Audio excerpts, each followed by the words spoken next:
What's up, horse racing fans? Welcome to the Inside Post. This weekend, we go to Gulfstream Park for the big Pegasus World Cup Invitational Grade 1 stakes race down in sunny Florida for $3 million for these Grade 1 4-year-olds and up.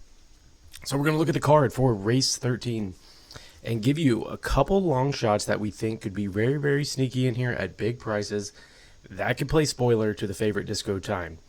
So there's a lot of value in this race currently. Hopefully we don't get anybody scratched out, and we can get one of these long shots to hit the board. So if you're into the long shot bets, stick around and let's watch as we kind of pick a couple of long shot bets for the Pegasus World Cup. Make sure to subscribe and like to the channel, guys. All right off the bat, like I said, Disco Time currently the 8-5 favorite, I do believe, for the morning line. Looking at full Serrano, should come out of the 3-hole here. 12-1 for John Sadler. Joel Rosario will get the mount. Comes out of the Breeders' Cup Dirt Mile. Beat up by Nisos. Citizens Bowl, Chancellor McPatrick, kind of fifth in there that day. Just tight in the start. Does have a really good class in his last two. The Goodwood, Grade 1, and the Breeders' Cup Dirt Mile, of course, being a Grade 1, 2. Just kind of fell apart in there for full Serrano going a mile. This race, I believe, going to be a little bit longer, mile and an eighth. So we'll see if the distance can kind of play into that kind of factor here. If you look at his past races, full Serrano likes to be on the lead, and that's where he's done his damage. If he can get to the lead, he can be problems. If he comes out third, as you can see in the dirt mile, he kind of struggled and was able to only succumb to fifth because he kind of got tired or weakened. Last time he ran a mile and an eighth, however, did go second in there, but he had Juan Hernandez aboard. This one is going to ship from the West Coast into Gulfstream Park for this race. However, the workouts look pretty good. I believe his last training on the past performances, January 17th, 6 out of 53, 5 furlongs, 59 and 4. So it does have some pretty good works coming into this race. Again, kind of getting, I guess, a lot of the expert picks is on full Serrano for a long shot play. I don't necessarily think this is going to be our inside post long shot play. It's just one that we're talking about at a decent number of 12-1. But this one is definitely not our inside post long shot. Next up, we got number 4, Banishing, David Jacobson, Jose Ortiz. This one's at a pretty decent price of 20-1. Comes out of the Breeders' Cup Sprint 2 times back, finishing very disappointing 12th in there. Goes into a stakes race at Oaklawn, the Ring Bell. Finished second in there with Luis Saez, was beaten out as the post-time favorite. Going 6 furlongs, so kind of going to stretch back out to this mile and an eighth. Has somewhat been successful. Has ran down at 5 times, I do believe, in his career. 1 win, 1 second, and 1 third. Over 870,000 earnings going a mile and an eighth. First start in 2026, however, for Banishing. Like I said, last start was December 13th at Oaklawn in the small stakes race down there, finishing second. This one's probably going to be at a bigger price than 20-1, but with the connections itself of David Jacobson, Jose Ortiz, this one may not be a bad one to leave off or not leave off your trifecta, or maybe even a superfecta type wager in here. This one could be a closer, could go to a lead, so has some different pace advantages that this one could kind of play into, and right at a big price, and kind of be one of those that you kind of use underneath. This will be making the second start for trainer David Jacobson. Was previously trained by Jacobson, I believe, in like the 2025 campaign. Early on, and then late 2025 goes to Chad Summers for the Breeders' Cup, or after the Breeders' Cup Sprint, and then back to Jacobson. So that's kind of a big question mark there, kind of hopping back and forth from trainer to trainer. So we'll see if Jacobson kind of has the horse back, if he's able to kind of figure him out a little bit and getting back to that mile and an eighth where he's kind of been a little bit successful. Like I said, jockey changeup, Jose, I believe, has been on the horse twice and has ran second 2 times with Banishing. So take note of that. When Jose's on this horse, he does hit the board. And both times I think it's been at a mile and 7 furlongs. So Give or take, again, this one's just kind of up in the air. Is it going to go back to running the best distance at that mile as well, or over a mile? Next up, this should be number 5. We have Skippy, longstocking, Saffy Joseph, Tyler Gaffleone.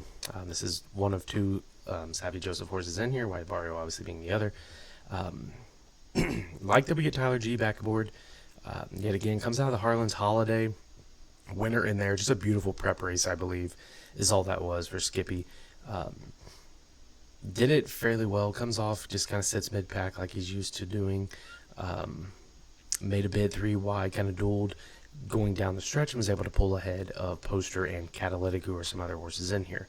Yes, he's ran against Full Serrano, Banishing, and White Barrio have also beaten him.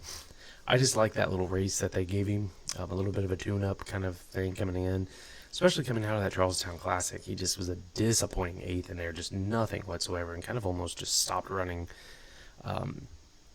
at the distance. 17 races at this distance, 5 wins, 2 seconds, $2 million in earnings, $3 million in lifetime earnings for Skippy Longstocking. So this is probably like one of the races that he wants to hang his hat on.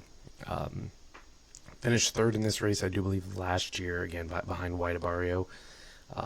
So connections are trying to figure out if this is the race. You know, he's been here before. He seems to be in great form, great shape coming in. Especially, I know the Harlan's Holiday was a grade 3. So it was kind of a step down in class, but he pretty much needed that race to prep for this race, I do believe. And we're getting 15-1. I don't think he's going to take a whole lot of money. Some of these other ones are going to be used pretty heavily. I just think, maybe this is like an out for Skippy Longstocking. If he runs well, maybe he hangs it up. If not, we could see him kind of throughout the summer. But I think this is a race that he's going to want. Connections are going to want for sure. And we're going to see a big running for Skippy Longstocking. All right, kind of going towards the outside, we have number 8 Poster. This one's 20-1 as well. Just kind of a lighter racehorse. This one comes out of the same Harlan's Holiday in here. And this is a 4-year-old. Munnings colt owned by Godolphin, trained by Ewan Hardy. Junior Alvarado gets aboard. Sneaky jockey. Kind of runs really well in these big races. The horse has been training pretty decent. Gets blinkers, I believe, for the first time, so that's kind of interesting. When the trainer puts the blinkers on, usually does well. The ROI is like 319 for Hardy, so that's kind of a good indicator that this horse could run big. I just worry about the step into class that this horse is coming into. This horse kind of was a buzz horse in the 25 Derby. That was supposed to be a big runner. Winner of the Remsen kind of fell apart in the Sam F. Davis and the Jeff Ruby Stakes. Just wasn't able to get enough points to make that running for the Derby or any of the Triple Crown races, which was kind of a shocker. So then kind of just takes off, comes into an optional claimer, picks up an easy win there, then goes to Gulfstream for the Harlan's Holiday. As the favorite in there was beat out by Skippy Longstocking. He was just on his game that day. So this one's interesting as well. One that could be a closer, I think, is what the connections are going to try to do in here. Junior Alvarado just can kind of maneuver races like this fairly well. Has been training at Turfway Park, Gulfstream Park, Tampa Bay. Has been kind of all over the place, but the workouts look pretty good. So we'll see if it's able to kind of fit into the class. But if you kind of like some equipment changes and you kind of play the trainer stats, the blinkers do come on for Poster, and the trainer, when he puts the blinkers on the horses, usually hits really well, or you get a good ROI. And next, number 9, the final long shot for the inside posts is Captain Cook. We have Todd Pletcher, John Velasquez, St. Elias Stables has been the stable alone, the owners alone, St. Elias Stables, have been hitting off the charts. They just won, I believe, the LeCompte Stakes Kentucky Derby prep with Tempo Road. So we'll see. I think this one could be the long shot play in here at 15-1. Another one that's going to have to take a step forward in some graded stakes, especially this big grade 1. Does come out of the Alan Jerkins, though. Finished second in there behind Patch Adams. And then ran into Barnes in the Paraville grade 3. it's just the distance. Is the distance going to be there? If you look back, the horse has been at 6 and 7 furlongs early on in its career. Then goes to the Withers, the Wood, and the Peter Pan, all at a mile and an eighth, and finished third in the Peter Pan, fourth in the Wood, and then winning the Withers. This one was another one that could have been on the Kentucky Derby Trail. Opted out, goes to the Peter Pan, and then kind of not non-existent until we seen it in the Allen Jerkins, finishing second again behind Patch Adams at a big price. Comes back in the Perryville, again, second behind Barnes. So I think this one could be setting on a pretty big race. So, like I said, owners, St. Elias Stables are doing really well. They've been hitting at a remarkable rate, it seems like, of late. So maybe their barns kind of have some things figured out. I kind of like this one. Off a pretty good layoff, though, and I like that it went from 7 furlongs twice, and now it's going to stretch out. It's been at a mile and an eighth before.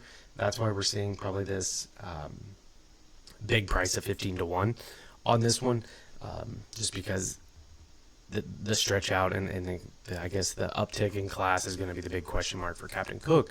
But I think we get Todd Pletcher, we get Johnny Velasquez aboard for the first time. Like I said, St. Elias Stables doing really great things. So this one, probably another one that you could use underneath. Could be very, very good. Very, very pricey horse for sure. And Johnny Velasquez just kind of finds ways to win these races. The Todd Pletcher's home track. I mean, all the things kind of checkbox a lot of things like what you want to see in this horse. So another one that's could be going out early. Could set second or third in here behind some early speed. And kind of could make a threat down the stretch. I mean, Johnny Velasquez knows where to put horses. I like that we get him aboard for the first time. And I think this one could be very, very sneaky, very, very quiet type long shot at 15-1 for the Pegasus. All right, so there's kind of our full-on long shots. If you made it this far, again, like and subscribe to the channel.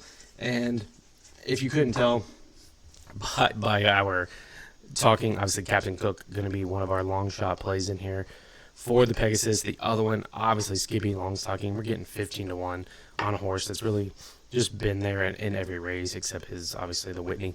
But I think he's kind of in form right now, and I kind of like the tune-up in the Harlan's Holiday that he was given.